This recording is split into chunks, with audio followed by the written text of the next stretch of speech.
Hi, my name is Lasco Atkins. I'm the director and lead actor of both Adjudicator films.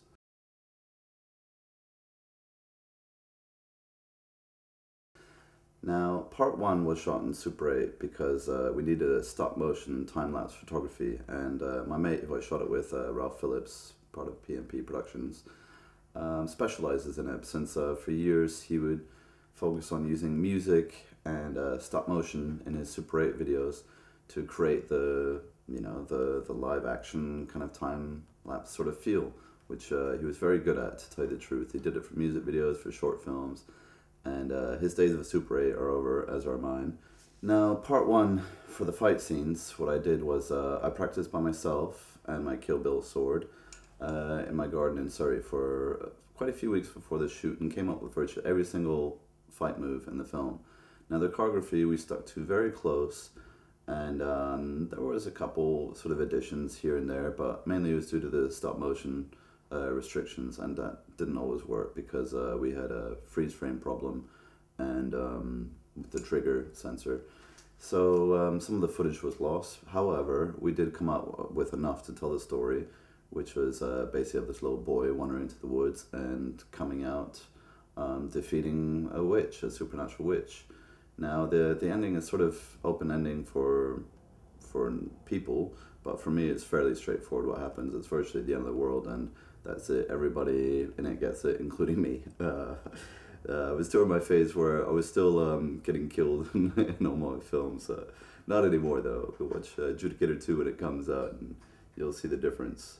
Now, Adjudicator is still considered my favorite film because I had a great time doing it. I had a 2-day shoot, which is what I really need for every single film, but all my last films have been 1-day shoots, which is kind of a nightmare because you have to squeeze a lot into 1 day and usually end up dropping stuff and forgetting stuff, and it's quite sad to lose some scenes or whatever. Your whole vision has kind of been condensed.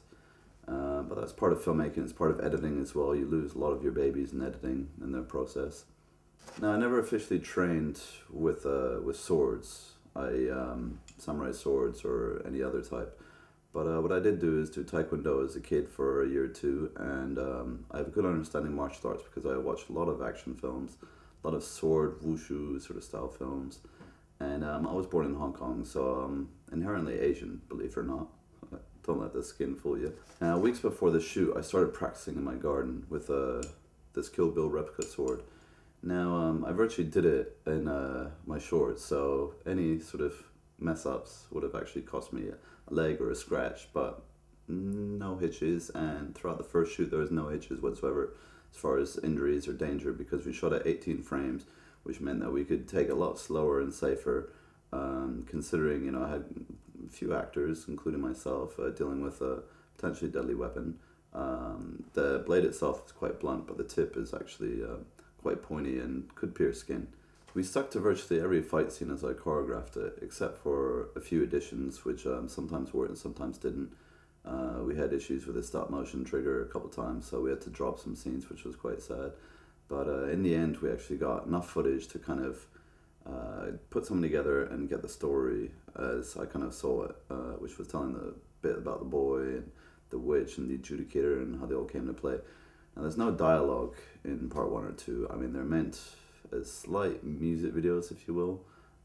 However, they are still short films, and I think they can be the same thing. There's no problem with that. I sent Adjudicator 1 to various festivals around the world, mainly England and Germany, the Berlin Film Festival to be precise, and received very little feedback. I mean, it was always positive, but there wasn't anything that would sort of make my way or get me any deals or, you know, basically like sign my ticket, pretty much. There was none of that. It was back to square one.